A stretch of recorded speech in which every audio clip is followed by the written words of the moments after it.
story. There's a lot to what I'm going to say today. I'm going to challenge some of you on how you think about certain things. But once again, this is just an incredible honor to be here, and I'm just so grateful. And to the 3 gentlemen getting inducted into the Hall of Fame today, congratulations to you on your great accomplishments and what you've been able to do in bowling. Just shortly, the little guy that you see there is that's me at 3 years old. My dad had just bowled on Bowling with the Champs, and we went home. Or he actually was qualifying in Milwaukee. I'm sorry, he wasn't. He was qualifying for Bowling with the Champs, and I was there watching the qualifying. So when we got back, I had to duplicate it. So the quote that the person who's mastered the craft has failed more times than the beginner has even tried. But you'll see failure is such a huge part of what I'm going to be talking about. But I do believe in a fail-forward classroom. I'm a teacher. I'm a 5th grade teacher. I also work for the Rhino Baseball Academy in Appleton. And then I started this motivational speaking stuff. And I really pride myself on communication. And I just got to share one story about this week teaching. So I have my students doing a This Is Me PowerPoint. And I was talking to them. One of the slides they had to make was a slogan you live by. What is something that you live by? And I thought I was doing a great job because I said, like, Nike has a slogan. Just do it. All right? Just do it. That's their slogan. So I said to my girl, one of my students, I walked up to her and I said, Ashti, you don't have anything down for a slogan. What's your slogan? And she said to me, Mr. Schaefer, I don't know. I live by a gas station. So I had to do a better job of communicating about what a slogan is. She thought it was a billboard sign, not something you live by. Okay, so Joe, if you could hit present. Upper right-hand corner. Stop him from drinking. All right. And then just go right to the next slide. All right, so here's my 8 things the bowling has taught me, and I'm going to go through these really quick. Number 1, failure is positive feedback.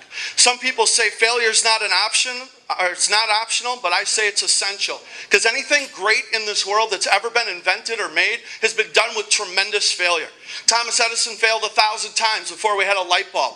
We could talk about a lot of, Oprah Winfrey was told she wasn't good enough for TV. A lot of people, anything great that's been made in this world has been with failure. Bowling doesn't build character, it reveals it. I'm going to talk a little bit about performance and moral character, the difference. Process versus outcome, what I believe true mental toughness really is. Attitude that we take is a choice. And I'm going to talk a little bit about the difference between happiness and fulfillment. And I'm going to wrap it up and get out of here today. So, Joe. So the top 10 things the champions know that others don't. I got this from working with some athletes. I have some friends who actually play professional baseball. And I kind of got this from them as this is what they do. The first one that I like to address is the ACE. Action changes everything. Your attitude changes everything. I think of a student that I had last year who was that student that every teacher dreads. Okay, they make life really difficult. And those are the students who never miss a day of school. They never miss a day. They're always there. But the thing is, some days you come in and you're not feeling it. You're not feeling like educating, right? You're not feeling, you're like, oh my gosh, I just need a break. The bell rings and you have no choice. But so I always go out of my classroom and I look and there's my girl JT coming with her backpack and she's bouncing and she's ready to go. And even though I'm not feeling like it, I change my attitude right away and I act as if I'm really pumped to be there. And I'm like, JT, come on, give it to me. Mr. Schaefer loves you. And the importance of sometimes we don't always feel as great as we want, but we got to be great to others and use that to inspire. Another one, of course, I've learned is failure is not an option. I remember bowling in my first ever PBA regional. I was bowling with Dale Traber. He'll never remember this because it was 100 years ago, I think. But I was bowling so bad. I was bowling so bad in the regional. Dale Traber looks at me and he goes, you have bowled before, right? And I go, Dale, yeah, I have. I really don't suck this bad. I really don't. But anyways, I finished dead last in that PBA regional tournament. And Dale was picking me up. He was feeling really bad for me. But anyways, another great experience in bowling. Another one, and I'm not going to hit them all. I'm just hitting a couple. Another one that I really believe in is there's 86,400 seconds in a day, 168 hours in a week. I had the privilege of working with a CEO who was a CEO for 30 years this year. And They brought me in actually to help him be a more dynamic leader with his staff. And I said to him, I said, Bob, I want you to make me a 168-hour calendar. And he's like, what? He goes, Troy, I don't have time. I said, well, first of all, you're going to make time. All right? You're going to make time. You're going to do a 168-hour calendar because I want to see if you're spending your time or you're investing your time. See, the great thing about life is we all get 86,400 seconds every single day. And it's what we do with those 86,400 seconds to determine the outcome of everything. Who you are, who you become, the people you influence, and the life that you impact. So, through bowling, I've learned a very valuable lesson because I used to be incredibly selfish. When I used to go to a bowling center, I'd make it all about me. And then I had the privilege of one day meeting one of the most dynamic people I've ever met in my life, who actually became one of the most dear friends of mine, who not only do I admire and respect, but Gus Unaris. I watched Gus Unaris compete in a tournament, and I watched how he carried himself. I watched how Gus Unaris, if anyone's ever seen Gus walk in the room changes when Gus is there.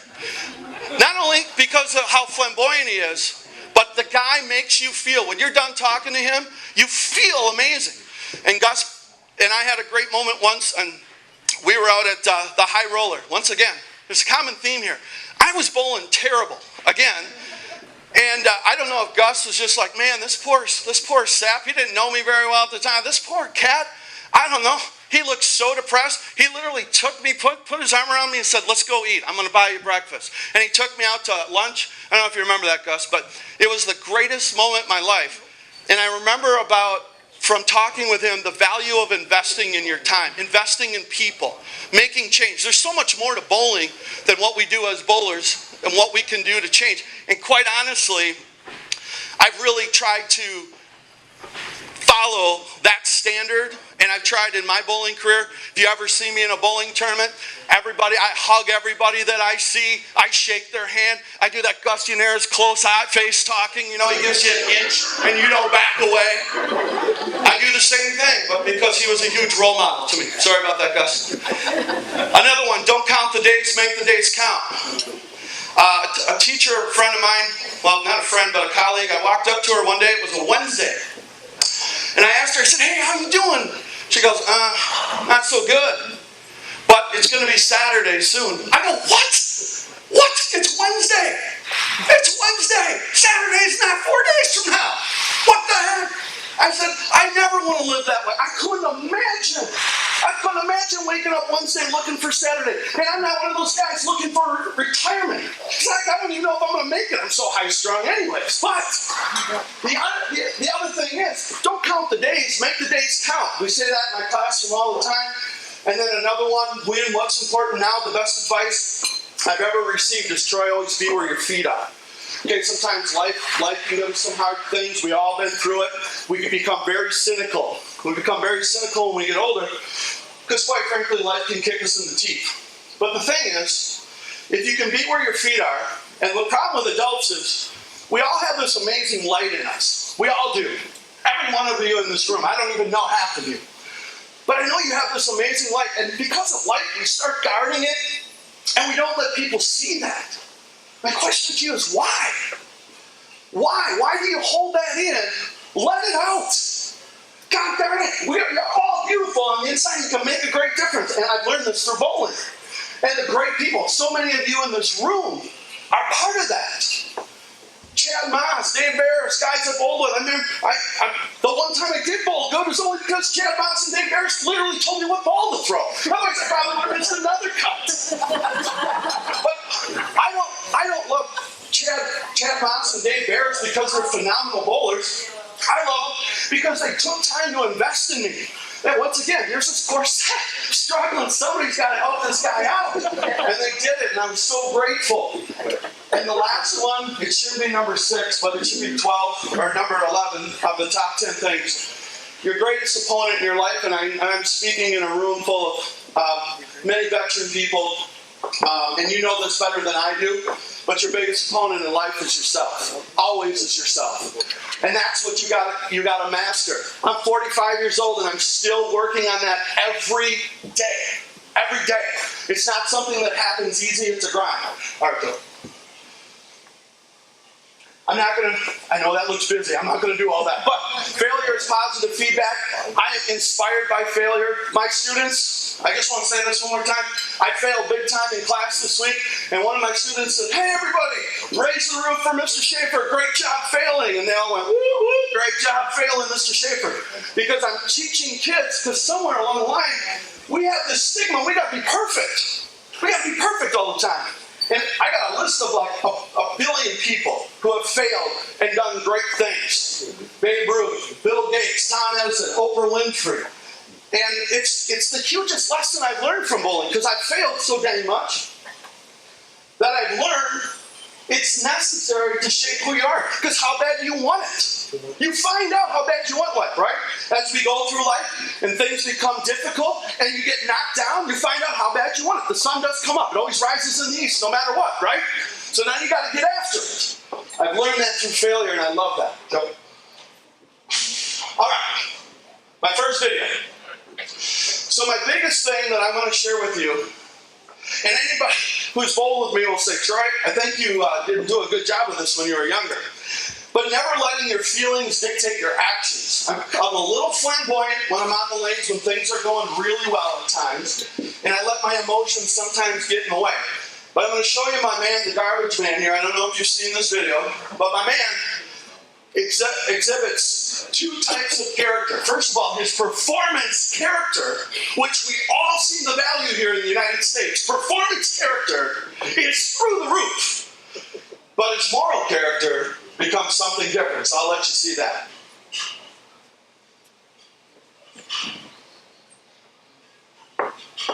And then you can make it larger.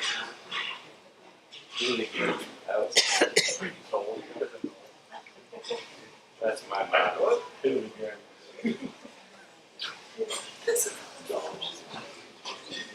right. A little delay. Is everybody okay? All right. So here's my guy doing his thing, right? Phenomenal. And then he runs into some adversity. Hit it again. Oh, he's not done. Turn it over. The starlight. The starlight. He's having a bad day. Give him a break.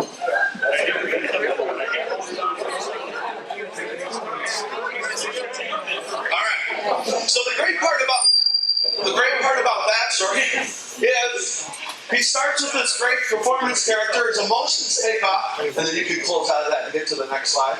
But he goes through this bit with his feelings. He completely loses his mind. But he has all this moral character, because if you notice, he cleaned everything up. He was like, "Oh my gosh, I still got to do my job." Just his game. We all got you. And then you can just click out of that, and then go to the next slide. Next one. Nope, not the video. Just the next slide. Yep. Yep. There. Okay. Whew. All right. Failure's positive feedback. Remember that. All right. So that won't be the last time. when you look at yourself, okay? I'm just gonna don't look. Not this one. Not yet. Joe, you're killing me. I didn't do it. Did you go back? This guy's great.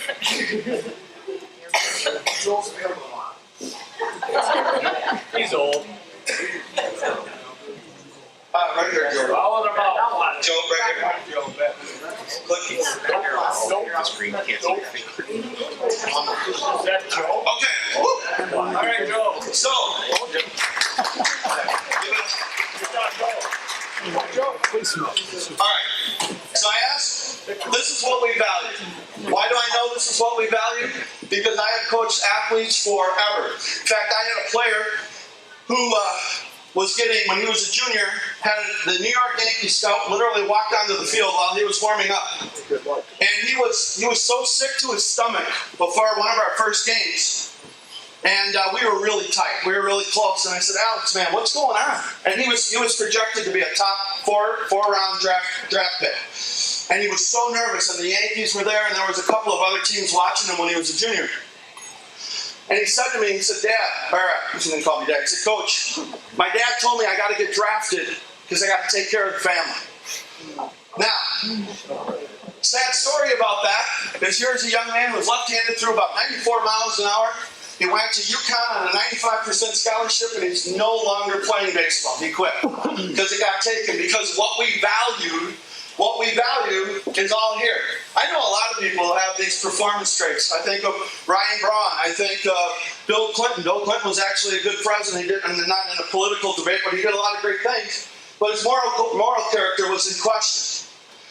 See, when I look at people, I'm looking at people who are in the Hall of Fame, and actually a person told me this about a bowler that really has resonated, never left me, about a person is in the Bowling Hall of Fame, but he's not in the Hall of Fame as a person. I would think in my lifetime, that would be the most devastating thing anyone could ever say. So when I'm working with baseball players, and I'm working with, and by the way, one of the players that I'm working with who is playing for the Toronto Blue Jays, this is all we focus on, right here. He's already got the performance, he doesn't need that. But we talk about the things that really matter. And so, in the end, bowling has taught me, you know what, all these things, mental toughness, perseverance, all those things. But here's what I try to do. You know, love for others, being kind, being compassionate. I was in the tournament yesterday, and I was rooting so hard for the other guys I was bowling with, and it was genuine and it was real. And I didn't know it, but I just wanted them to do well. Because when I leave, I don't want anyone to talk about, God, I hope no one ever says Troy Schaefer the bowler. I hope no one ever says that about me. I hope they say, Troy, somebody who likes to bowl, because you're not going to put a label on me. I'm not identifying myself that way. That's just something I happen to do. And God, I'm glad I do it, because look who I got to be, and look who I got to meet. Look at my opportunity. So that's been great. Next one. Okay, I'm going to set this up before we get to the first video. Process versus outcome. If you ever listen to Nick Saban talk, he always talks about the process. Every great coach. Dabo Swinney from Clemson, they don't ever talk about winning and losing. For my older crowd, John Wooden, who won 10 national championships, never once did he ever speak to his team about winning.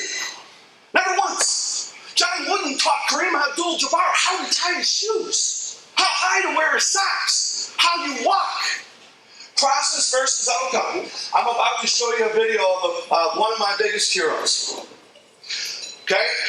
Now I want you to understand his upbringing. And if you hear me say anything about my father today, I don't want you for a second to think that I don't love him to death and we aren't in a great place, because we have come a long way.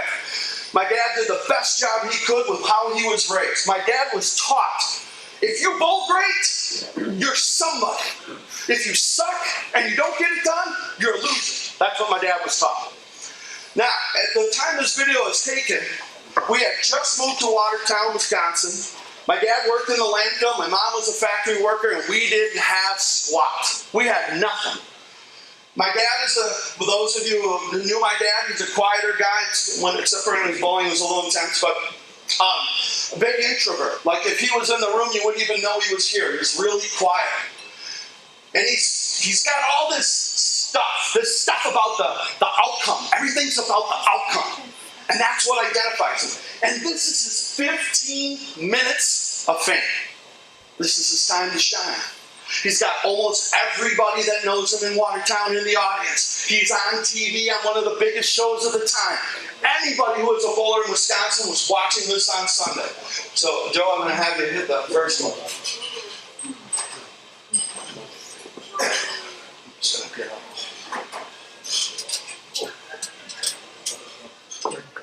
And if you put the, Joe, if you can put the other mic on the sound, and you can blow this up.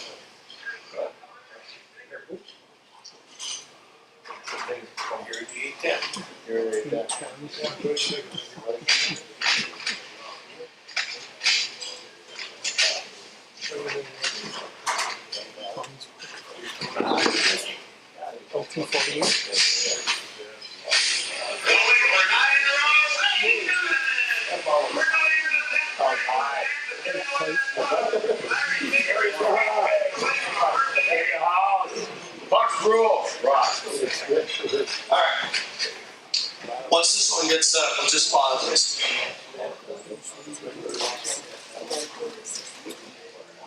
All right. Sorry. Okay, so my dad has the first 9. I always joke with him about the 9th strike because he threw a terror. So I always remind him of that. He was pretty lucky to be in that position. 8 years ago, I put this on a DVD for my dad. He was at my house. He was down in the basement. We were watching this together. And after the 9th frame, he got up. And he's like, Troy, I'm going to go upstairs and get something to drink. I grabbed him by the chest, and I shoved him back down, which I'd never do to my dad, ever, but I did on that day. And I said, you're going to watch this. You're going to watch this. And you're going to finally see it, because he wouldn't watch it. It's the first time I ever first time I ever saw my dad cry. And he didn't cry. He wailed for 3 hours after this. He did the coolest thing in his lifetime, and he didn't even enjoy it. He didn't enjoy it. I told him, Dad, look at all the people. Look at how nuts everybody's getting. Look what you did. I think it was the highest series on Bowling with the Champs that year. I'm not sure. But that was the best show ever made. Absolutely. All right. So, Joe, can I get this one? So here he is. This is his 10th frame, and I'm going to narrate through this a little bit. So here he is, his 10th shot.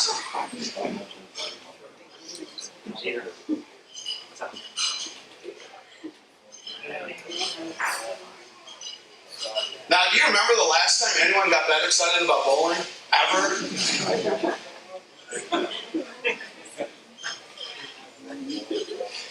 Yeah. This Ross here. Oh my gosh.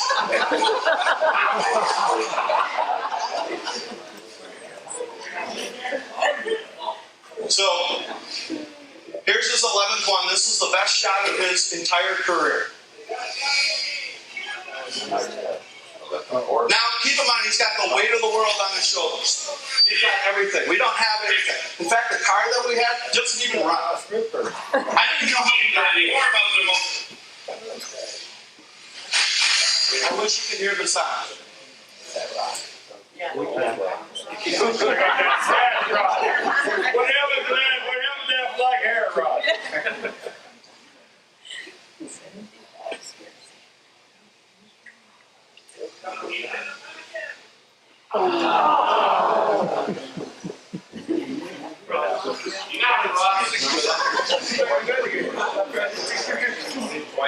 I'm sorry about that.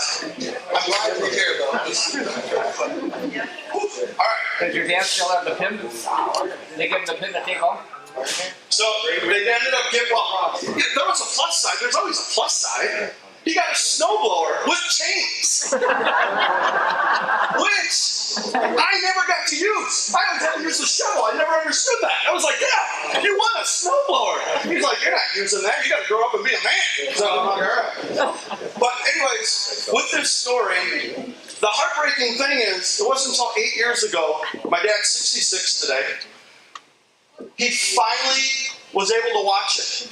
And I finally got him to realize, not focusing on the outcome, but the process about how amazing that was. Did you pick up the win? Yeah. He did. He did. Yep. Yeah. All right, you can get a skate, Joe. Get a skate. And then you just X out of that. Joey, you're on TV. Next slide, Joe. No more videos. Next slide. All right, I'm gonna wrap up really quick. I appreciate your attention. You guys have been wonderful. Everywhere I go, I know the difference between happiness and joy. The biggest difference is gratitude. I always have a bottle of water with me. Always. Here's the reason why. Number one, over 1 billion people don't have access to clean drinking water.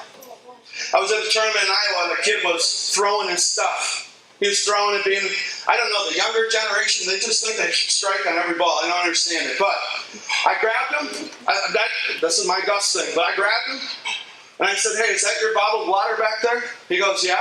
I said, do you know over 1 billion people don't have access to clean drinking water? He didn't like that. But my point being is to live with gratitude. First of all, I know this. What true mental toughness is to me is having a great attitude every day regardless, which isn't easy. Giving your very, very best, treat people really, really well, and have unconditional gratitude regardless of your circumstance. 1 billion people don't have access to clean drinking water. What's the big deal? Well, those 1 billion people who are hiking 5 to 6 miles to get water, that water they're drinking is eating away at their face. They have a disease called noma, and they lose their face. And that's all they have access to. I use this with my 5th graders all the time. So you want to complain about something? You want to come to me and complain? I don't think so. You got 20 feet, you can walk to a bubbler at any time you want. We don't have it that bad. Also, if you live on $3 a day, if you're homeless in the United States, you're better off than 2 billion people in the world. And if you live on $3 a day, you're better off than 3 billion people in the world. So I don't use this thing called excuses, and I sure as heck don't feel sorry for myself. And I definitely don't let my 5th graders come and complain to me about how tough their life is. Because they got it pretty good.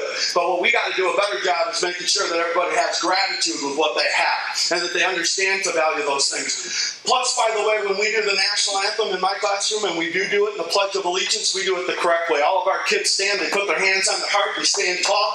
When we sing the national anthem, we don't, when you go to, it drives me crazy, because if you ever watch one of my baseball teams, when the national anthem is going on, and the team starts celebrating when the song isn't over, they're already cheering, it's disrespectful. My team would sit there, and when the last note was sung and the music ended, we paused for 3 seconds. Every one of my players knew that they got to play baseball. It was a get-to because of the sacrifice other people made. And we need to teach people how to have respect for what they have today. Unconditional gratitude and true mental toughness. Next slide, go. Positive attitude. Attitudes to me are like weeds. Okay? I'm not a good gardener, but I know this. Man, if I want weeds to grow, I don't have to give any effort. What I learned in a lot of research and study, the average human being thinks negatively 80% of the time. We also can say 300 to 1,000 words to ourselves, and we have anywhere between 20,000 and 70,000 thoughts a day.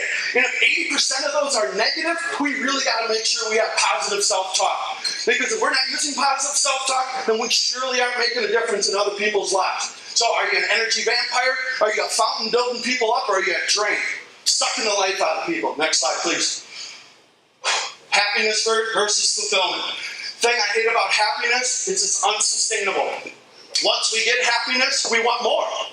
I love the Twix bar. Eating the Twix bar makes me pretty dang happy. But I don't feel fulfilled.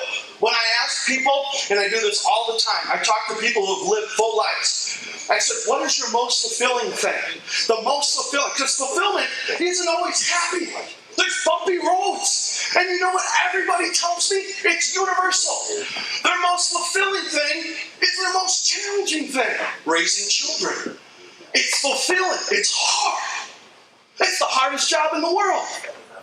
But it's fulfilling. Or climbing a mountain. Or doing something amazing where there was adversity. I get great fulfillment out of bowling. I am not successful as a bowler. A lot. But I'm fulfilled by it. Because I love the grind. I love the challenge. I love working hard. Friday night I was bowling. I was practicing before a tournament. These guys came up and they're like, man, you're the greatest bowler we've ever seen. And I just laughed. I said, you need to get out more. And they go, where are all your friends? I go, I don't have any because I'm practicing on a Friday night. Anyways, it's true. I'm not making that. I couldn't make that up. And I said, guys, look at you guys. You're getting to drink beer and have fun on a Friday night. I'm literally here practicing dissecting an oil pattern. What sounds more fun? The guy goes, I think drinking beer. I go, yeah, I'm with you. Go do that. So anyway, fulfillment. The easiest way to dissect success is through gratitude. One of my favorite quotes. You want to find out who you are? Eliminate who you are not.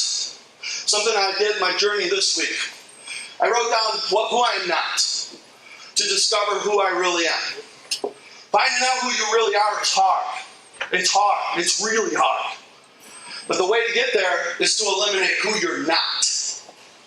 Next slide. I'm going to skip this. The comparison thief, the story of Dave Mustaine. Basically, the biggest thing, the short message there is never compare yourself to another bowler or another person. Be the best version of you. I'm never going to be a Chad Moss. I'm never going to be a Gus Neris, Dave Barris, and all the Chris Pearson, any great bowler. I'm never going to be that. And I'm not trying to be that. I'm trying to be the best version of me. Pillow test, John Wooden. Every night, I challenge you to do this. I challenge you to do it. Okay? You won't do it, then this is, I guess, pointless for you. But I challenge you. What are you grateful for today? What's the most awesome thing in your life today? What's the best failure you had today? Where you put yourself out there and you actually took a risk. What did you do well today? And if you could do today all over again, what would you do differently? I encourage you to write that in your journal. Next one. Do it daily. My final thoughts. And this is what I've learned. You don't have to agree with it, but I've learned it. And I'm still growing. Only 3 things that matter in life. The Hall of Fame stuff is great. I think it's amazing. And please don't think I'm not saying accolades aren't amazing, because they are a byproduct of what you've done in the dark. Anybody who's had success in the light has put a lot of work in the dark. I get that, I know that. But here's what I've learned. Nobody cares how good I was at baseball. No one cares what kind of a bowler I was. Here's what they care about. What kind of man am I? What kind of man are you? How do you make people feel? How do you make people feel? Like I said about so many of you in the room, I don't love you because you're great bowlers. I'm sorry about that, but I could care less. Dave Levinsky, sorry. We want to turn the thing up for kind of loud. I didn't give you any love. But he carried me because he's amazing and I'm not. But I don't love Dave Levinsky or anybody in the room because of what you can do as a bowler. And my last one, are you living the life you were destined to live? Are you living the life you're supposed to? And it's never too late to get there. I want to say, God bless all of you. Thank you for giving me this wonderful opportunity. You were amazing and respectful, and I wish you nothing but the best. Right over here. Yeah, it's right here. Well, every year we honor recipients of inductees who have been in the Hall for 25 years or greater. And this year's recipient, all the way from Indiana, and you saw him on the film, bowling Troy's father, Mr. Ross Ripper.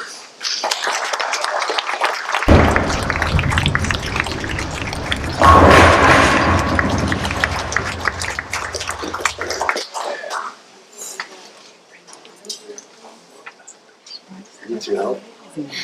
Yeah, here. Congratulations, Ross. Thanks for coming up. I want everyone to know I shot 713 in that video. That's a fact.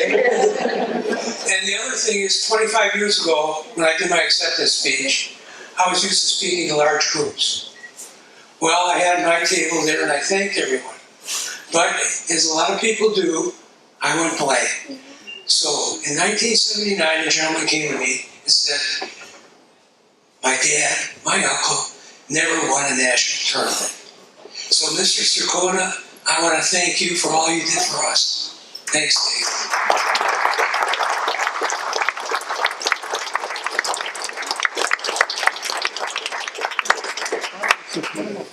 Very nice. Thanks for making that trip up here, Ross. A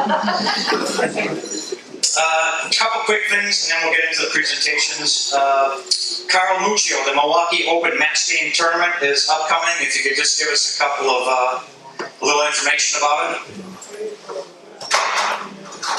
Or not. Or we'll come over there. Yeah, good idea. That's why you guys are up there and I'm up here.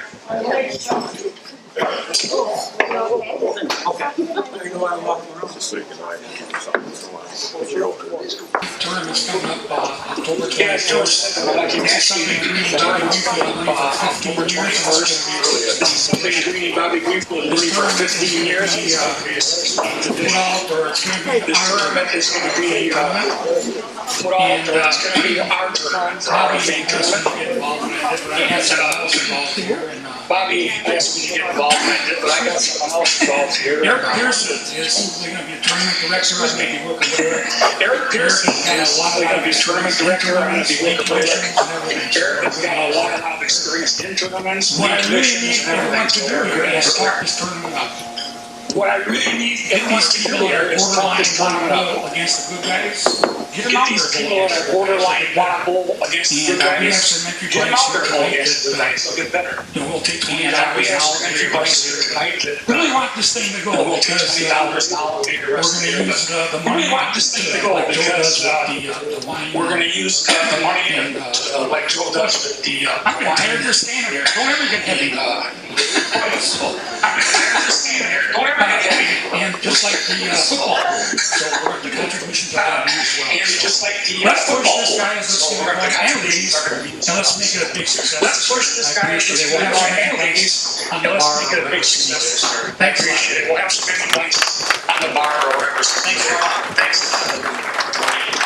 Yes, we are the Milwaukee Bowling Hall of Fame. We need money to survive. Yes, we are. The biggest thing we do is the Super Bowl pool every year. Ralph Krieger and Jeff Selleck do a phenomenal job Ralph Krieger and Jeff Selleck do a phenomenal job on the Super Bowl pool. So I'm not sure which, if it's Jeff or Ralph. If you could, Ralph's going to talk about it for a couple seconds. Thank you. Okay. Thanks, Joel. Did they have the library back then in Oshkosh, the bar? Yes. Thank you, because I went out there too. All right, this is our fundraiser where we make some money. So I'm asking, we've got the Super Bowl, which will be, the Green Bay Packers will be in it. Come on, it isn't a bad day today. But what it is,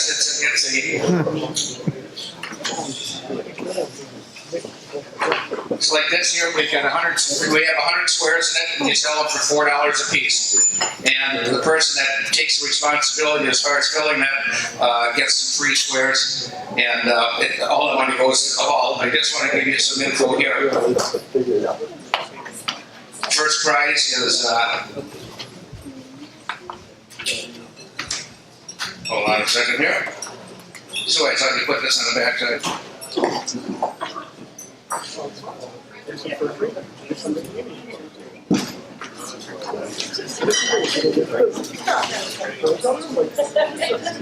here we go. So anyway, if you're lucky enough to get the final score of the Super Bowl, you win $1,300 if it's the right way. If it's the wrong way, it's $500. First quarter score is $450 for the right way, $250 for the wrong way. That's the same thing for the second and the third. First downs, if you get the first downs right of the game, it's $100, $25 the wrong way. And we have a number of prizes to the point where if we collect all the monies, we will collect $9,000. Of that, $4,975 will be paid out in prize money. I take out $50 for expenses. And we give $20, like I said, to everyone that sells a board. And the donation to the hall is $3,475 on an annual basis. And I just want to say that Jeff Selleck has been helping me for at least the last 5 years, if not longer. And he just does one hell of a job. So I do have the boards here tonight. And I know Don Hildebrand has this already because he has number 13. And I'm going to take mine, which is number 1. So I'm sitting over here at the table. Is it okay with you, Hildebrand? Yeah. Okay. Okay. And I know the middle school team is going to take care of it, right, David? But I think he's sitting next to you. He says, give us 2. So anyway, that's my game as far as for the fundraiser for the Hall of Fame. And any questions? See you later. Thanks. Have a good night. Thank you, Ralph. If you look at the back of your programs as well, Ralph mentioned Jeff does a great job on the Super Bowl pool. He also does a great job on that program, along with Greg Gomez, and getting sponsors. So if you look at the back of the program, thank you, Jeff, for doing that as well. Thanks for the printing of that program. Ralph also mentioned, or Carl mentioned, the wine fundraiser that we do. I have some bottles of wine sitting over here, Cabernet, but we have other varieties available. It has our Hall of Fame logo on it. It's $15 per bottle, and again, all the proceeds go to the Hall of Fame. If anyone's interested, please see me after the program. With that, I would like to call on Don Hildebrand. to come up for some presentations. Thank you, Joe. Troy, might I recommend decaf, especially on Sunday evening? Anybody's got that much energy at this time of night, man, kudos. John Magna and Joe Natoli, please come on up. We're going to make a couple of presentations. First of all, Wisconsin has always been a real hotbed for bowling. And Milwaukee and the southeast part of us has won a lot of championships and a lot of tournaments. We do have a couple people in the room that took the Team All Events Championship for our state tournament this past year up in the Oshkosh area. I think Ronnie Wallenkamp Jr. is here. And is Matt here? No, Ryan. Just Ryan. Just Ryan made it? Yep. And Ryan Zagar. Guys, stand up. If you could, please. How about a hand for them now? Now we could get the watches. I don't know if they had them on this evening or not. But we have a lot of pretty good bowlers. Obviously, it's been a night for Ronnie all over the place, so. Thank you. Standing over here. The team, by the way, shot 10,436 sticks, Zagars. The captain basically out of Racine. Ronnie had 1946, and Matt shot 2037. Out of 10,000 bowlers and 2,000 teams, they were number one. Now we have another group that's with us here tonight, who's collecting some more eagles for the area. This team is Red Carpet Lanes, and their team all that total was 10,252. This past year at the Open Championships, we had 37,750 bowlers representing 7,550 teams. We had the number one team in the nation here tonight. At this time, if you gentlemen would like to come up, Joe and John have something for you. So I'll introduce you, Chris Pearson. Come on up. Chris shot 1991. David Lewitsky. David, 21-29. Ken W.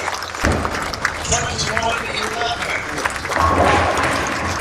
Chad Ross, 1956. And Dave Harris with a 2065.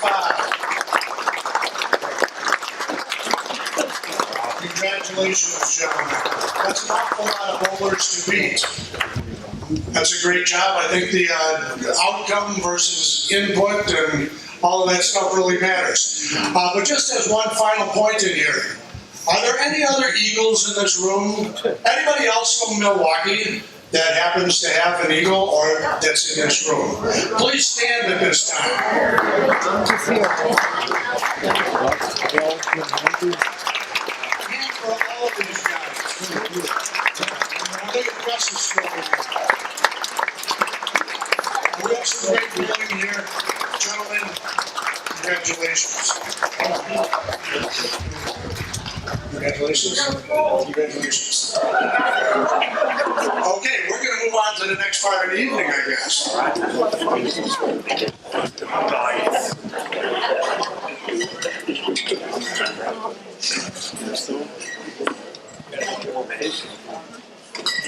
Thanks, congratulations, you guys. What a phenomenal performance.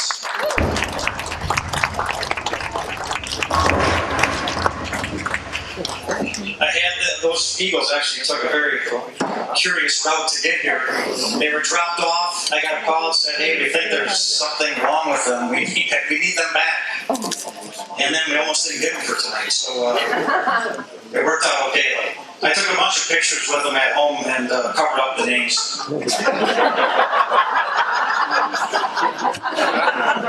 Alright, let's get on to our inductees tonight. First gentleman, as I mentioned previously, was actually voted in last year, but he's here tonight, and I just have a quick story. I've actually known this young man since he was born. Grew up at Brunger Lanes, just as I did. And when he first started to bowl, we We knew he would be special. Jerry Stars, his dad, Ron Sr., but he didn't have a classic style. As best as I can tell, he took anywhere from, 8 to 12, 13 steps. It just didn't matter. But obviously it worked for him. Ron Sr. is here tonight, great bowler in his own right. Known him since I was a kid. And he taught me some of the finer things about bowling, like drinking, bar dice, craps in the coat room. But that's a different story. Cranberry, yeah. But Ron Sr. saw something special in Ron Jr.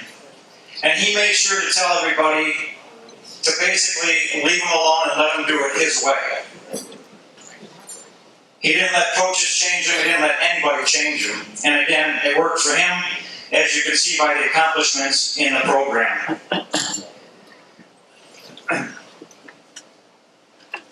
With that, I am proud and honored to present to you a great young man,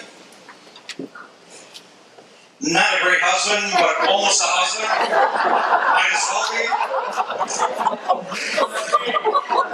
Great partner, great father, great son, Ron Wallkamp Jr.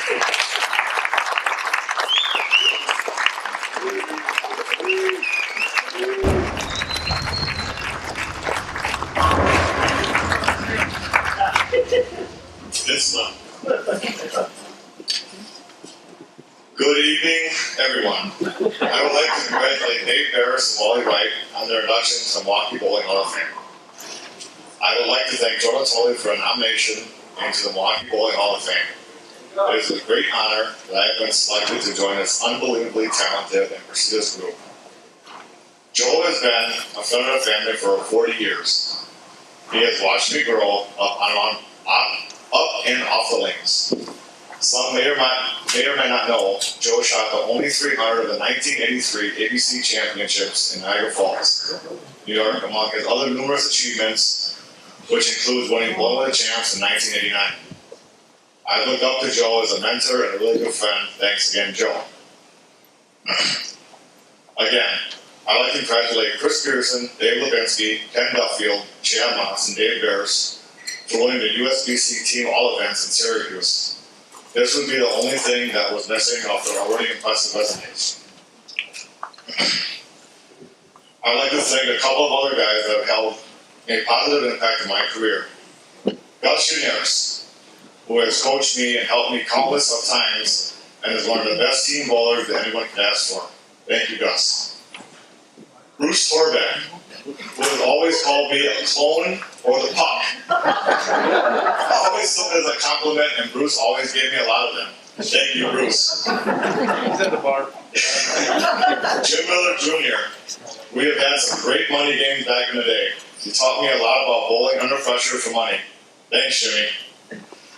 Of course, last but certainly not least, my father, Ron Wallkamp Jr.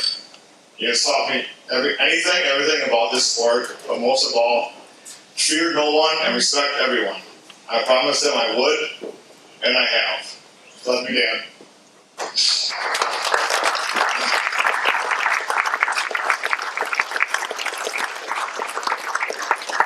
I'd like to acknowledge some past and present teammates tonight. Scott Stoles. I've known Scotty for over 20 years. From a park bench in New Orleans to a little 2-hour detour that we took at a custom checkpoint in Mexico. He knows.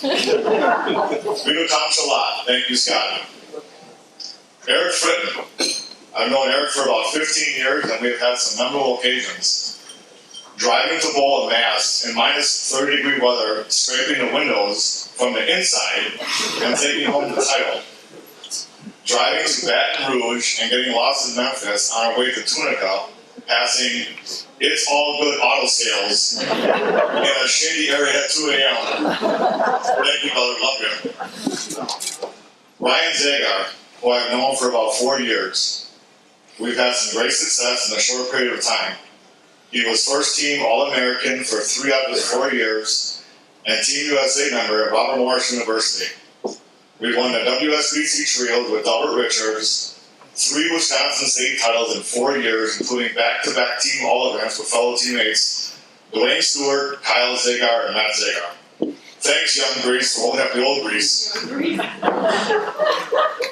I'd like to thank Rich Miller and Bill Mons, respectively, for letting me use the post shop and be available anytime I request. Bill's knowledge and ball layouts helped me incredibly throughout the years. Also like to thank Jerry Stars of Brownmere Lanes for letting me use the bowling alley for numerous practice sessions. Thank you. It meant a lot to me. I have been fortunate to be a part of some amazing individual and team records. Tony Robentini's 900 series with a 3780 team score with teammates Tony, Dave Peace, Dale Kucharski, and Craig Miller. Eric Fritton's 880 series with a 3788 team score that is current state record for 4-man, 1-woman team. Teammates were Eric, John Steller, Dave Lebinsky, and Jen Grisham. Then, just last year, in a 3-person league at Sussex Bowl, Kyle Gertzen, Melissa Gertzen, and myself shot games with 289, 277, and 300 for a game score of 866. Currently the state record for 2-man, 1-woman. Thanks, Stephanie and Cassie. That brings me to Jen Grisham. I met Jen in 1995 at Silver Lanes. Jen would come watch her father bowl in the same league I was in. So one night, I was bowling the same pair as her father, and in classic junior fashion, left a 5-7 on a shot. Go figure. I did make the spare of her, and when I came back to the settee area, Jen says to me, "You need a heavier ball." I looked at her with a blank stare, with no comeback, and embarrassed. Right then and there, I said to myself, I have to get to know this girl better. Well, I did. Myself and Jen have bowled numerous events together without killing each other in the process, and even enjoying a lot of success. We won the TMBA National Mixed Doubles in Detroit in 2009.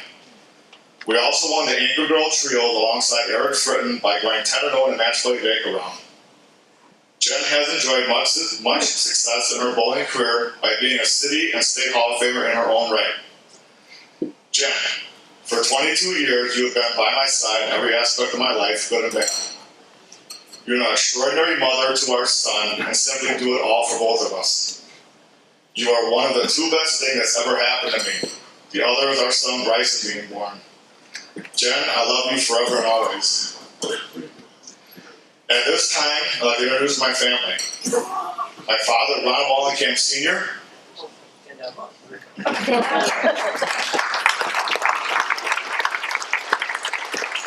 stepmom, Brenda Wallenkamp. My father-in-law, Tom Smith. My mother-in-law, Gail Smith.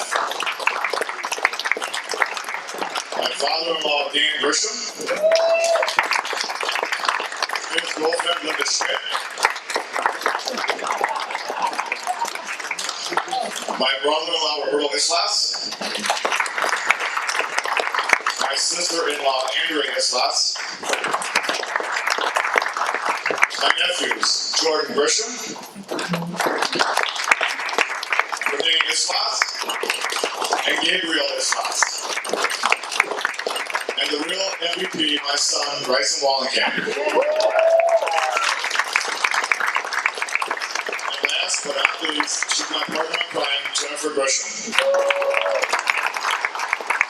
want to express how much I really appreciate you all and supporting me throughout my career, for watching Bryson anytime, even on short notice when a tournament or something else came up.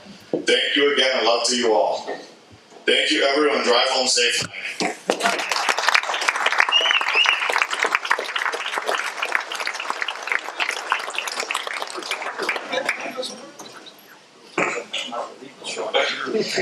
Milwaukee Bowling Hall of Fame Award presented to Ron Wallenkamp Jr. for skilled performance in the game of tennis. Congratulations.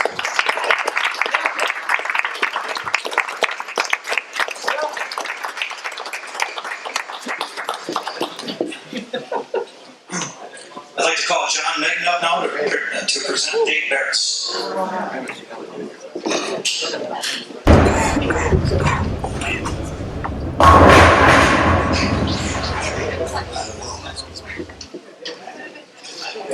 This young gentleman walked into my shop when he was about 5 years old with his mother. He was a fledgling trying to learn how to fly.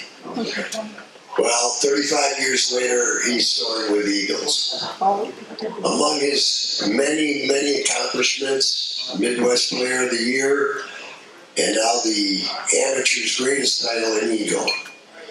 I've known him since he was about 5, and come to know and respect him, being loyal to me for 35 years. Love this kid. Please welcome Dave Bears.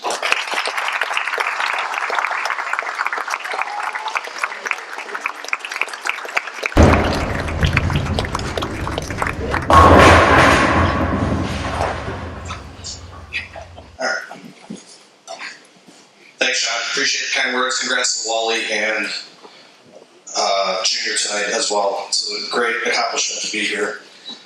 Before I go into this too far, first and foremost, I have to thank someone who gave up a lot of her life to help me get into bowling. My mom, Betty, is here tonight, sitting right over here.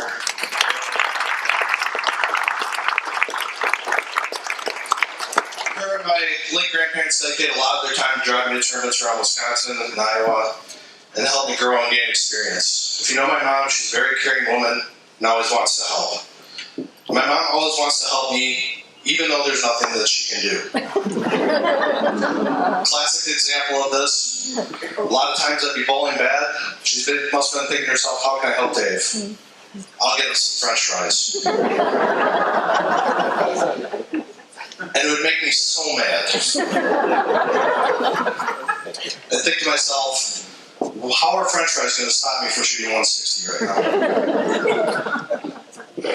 But I know it came from love, and I know it came from caring, and sometimes it fired me up. I'd be like, I'm bowling so bad, my mom wants to feed me. But deep down, I always know it was meant with good intentions, and as my mom always used to say, make sure you keep rolling your French fries with your opposite bowling hand. If ever we could have a toast to my mom here. Hopefully you have a drink left. I know we've been talking for a while.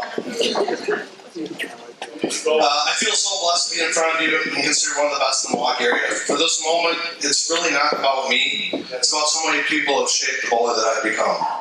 So many people in this room today help me get where I am.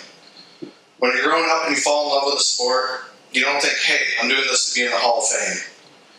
You fall in love with athletes on TV. You fall in love with Michael Jordan, Tiger Woods, Brett Favre, and so on. And in a more real sense, you want to be like the successful people in your area. And you're influenced by those people. When I first fell in love with the game, I fell in love, obviously, with guys like Pete Weber and Parker Bowman. But there were so many people in this area, like Dale Traber, Joe Natoli, Gus Unaris, Gary Darashevsky, John Megna, and so on. The culture of Milwaukee bowling is so rich and gave me such a solid foundation to grow up and learn from. When you're growing up, you try to take the pieces from the people you look up to and make them your own, similar to what Troy mentioned tonight. Dale Traber used to drill into us making spares and learning to play together. I always admired how Dale was not afraid to go out there. Even if he threw a gutter ball, he'd still be right there and wouldn't move. And also, he's not a quitter. If you've ever watched Dale Traber bowl, he never quits. He could have the worst look ever, but somehow he'd find a way to get there. And I pride myself in not quitting. And there's been so many tournaments I've come from behind, stuck in the cut, because I've never given up. Yeah. Thanks, Bruce. Another person I looked up to a lot was Gus Unaris. Gus is always such an emotional bowler. The fire he bowls with, and how he excels in team game and bowls with such passion. And if you watch me bowl, you know I'm just the same way on the lanes. Okay, so maybe I wasn't Gus's best student, but it's there, it's just on the inside a little bit more. Someone not here tonight that I did learn a lot from was Jace Peterson. Jace and I spent a lot of time bowling regional tournaments and tournaments across the Midwest. We've talked countless hours about equipment and strategy, and the time with Jace was always appreciated. Jace is in Florida now, but he was a great part of who I am today. And just so many other Milwaukee bowlers, watching the touch of Gary Darashevsky and the smooth release of Joe Natoli. Really, the culture here has made all of us who we are. And as a young bowler, you get a lot to look up to. I'm sure I'm forgetting someone, but trust me, there's so many people in this room helped me get here today. I've also been blessed to have so many great teammates and a few not so good ones. But you still learn every day from every experience. I'm privileged to bowl with the likes of Scott Hallam, Steve Brinkman, Mark Workman, Ryan Lieber, and I'm sure a few others here tonight. All those people have influenced me positively on and off the lanes. As was brought up tonight, Chad Haas, Dave Ledinsky, Chris Pearson, Ken Duffield, and myself, we won the Team Eagles this year in Syracuse. It was such a fun ride and such great chemistry between the team. It's just been an amazing experience. I can't thank them enough and look forward to future tournaments. It's truly awesome to be able to have fun together and bowl at a high level. Team bowling the best, and it's just amazing to bring the Team Eagles home, as so many in this room have done before. We did get those Eagles tonight. I know Joe mentioned they did have a little trouble getting them here. They were here and gone. I think they probably put Lynn's Limited on them first. They're here tonight, and they're ours. A couple other quick shout outs. Quick shout out to Eric Pearson. He's here tonight. He was my first ever junior coach. We always joke about the red sparkly ball I had and how excited I was to show up at Red Carpet Lane's walk a shot Saturday mornings and bowl. Another great shout out, or special shout out to Chad Moss. Chad's my partner in crime. We've had our ups and downs. We've won and lost together, and even left each other in different cities at times. I'll never forget when he left me in Kansas City. Sometimes I'm a bit stubborn, if you know me. I'm shocking. But he yells at me enough to switch balls, and we work great as a team. Chad and I have been through everything together on and off the lanes, and someone that's always there for me. It means so much to have him as a double partner and friend, and I look forward to next year when he should be up here standing as well. Thanks to John Magna for nominating me and always enjoyed my bowling balls for many years. John's a great guy with a big heart, and I always enjoyed his company throughout the years. With any hope someday I'll be sitting here and someone will have been influenced by me. I think that will be the greatest hope.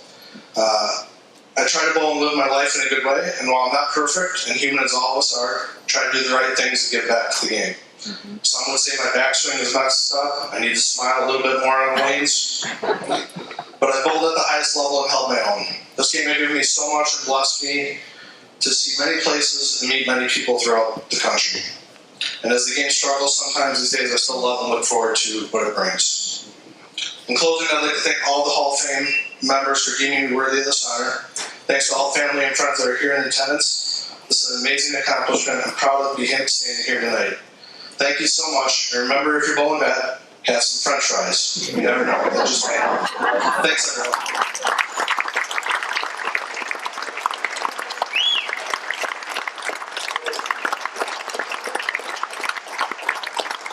On behalf of the Milwaukee Bowling Hall of Fame, this Hall of Fame award is presented to Dave Barris for skill performance in the game of 10 pins. Congratulations.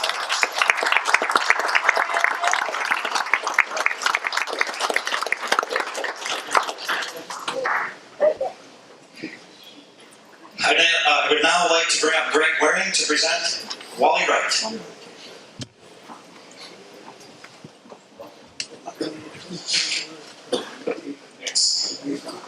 Well, I've known Wally for about 15 years. I had a lot of good memories. The first year that I seen him at state tournament at Snooki, I says, "Hey, where's Wally? Hey, he might be down by the lobby." Seriously. Anyways, I went down in the lobby. Believe it or not, he's playing cards. He's playing cards. I said, "What are you doing playing cards?" "Oh, I'm just trying to train the kids how to play Texas Hold'em.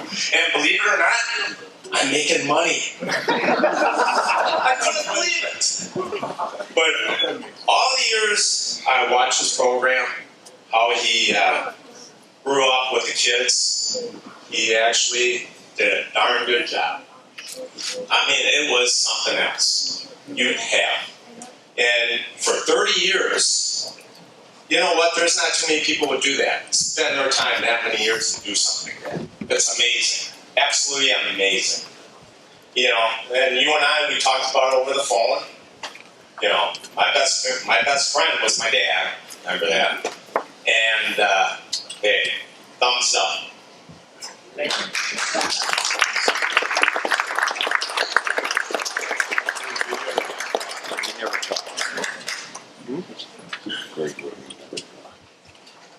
Well, you can read this from out there. I haven't read Everybody might want to go get a drink. This might take a while. Oh my gosh. Yeah, I'll be right there. It's 14 pages. It's 14 pages. Wow, this is like the who's who of bowling out here. This is awesome. I want to thank everybody very much for the votes. Greg, thank you very much for the nomination. Sharon, I know you had a lot to do with it. Thank you. I want to thank my wife, Cookie.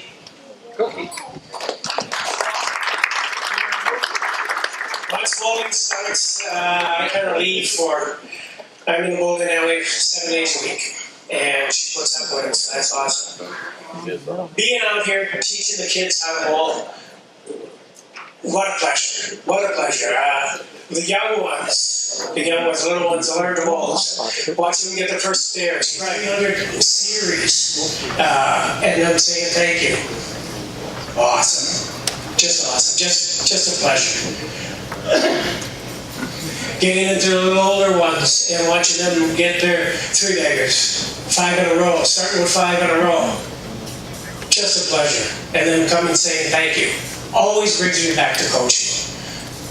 It's just a pleasure. Getting into the scratch kids and watching them shoot 300 games, 800 series. It's awesome. It's what a pleasure.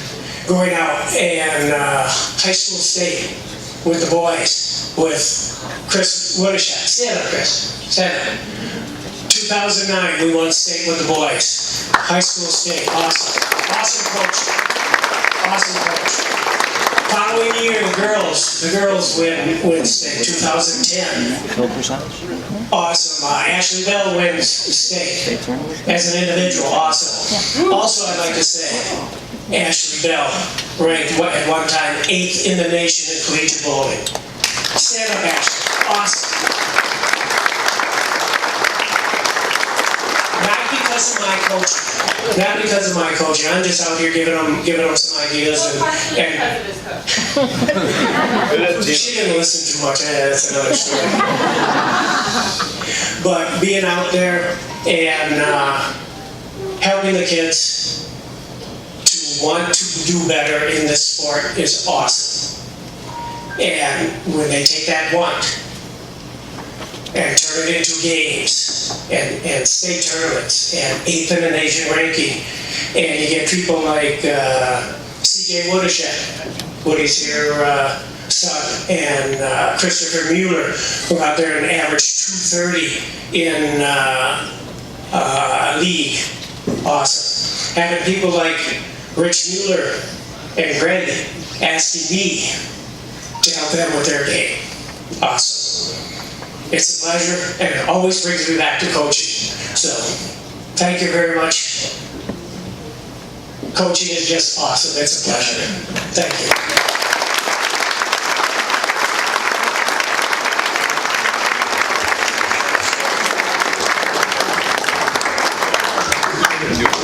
Milwaukee Bowling Hall of Fame, presenting a Hall of Fame award to Wally Wright, for meritorious service and commitment to the sport of bowling. Congratulations.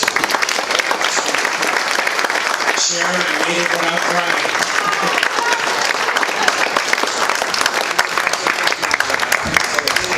Wally, if you'll stay here for a second, and Dave and Ron, if you'll come up to take the oath.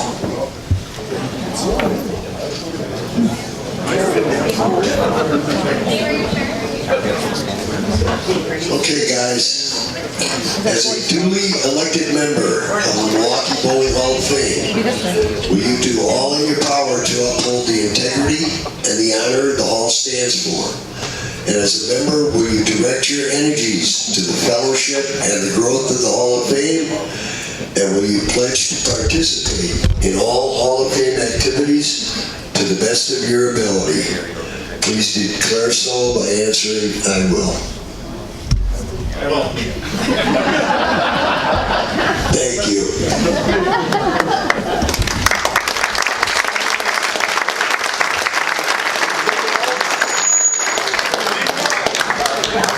What is it? Yeah, right there.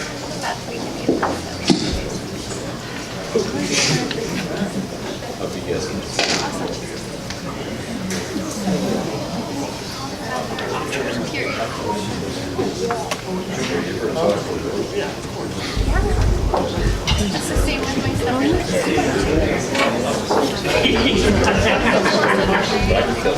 I'm the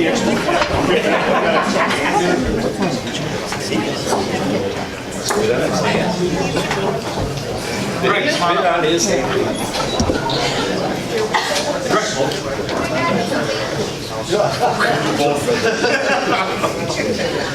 No, really. Don's fault. He was the one that got kicked off the airplane. It was Don's fault. Because I'm one of Don's boys. I'm one of Don's boys. Line up there, guys, so you get a nice photo.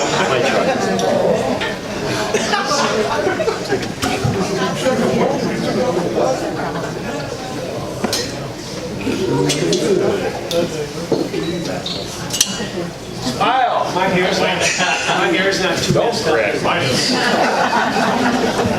Awesome, thank you. You gotta make all that. 3 or 4 more. Congratulations.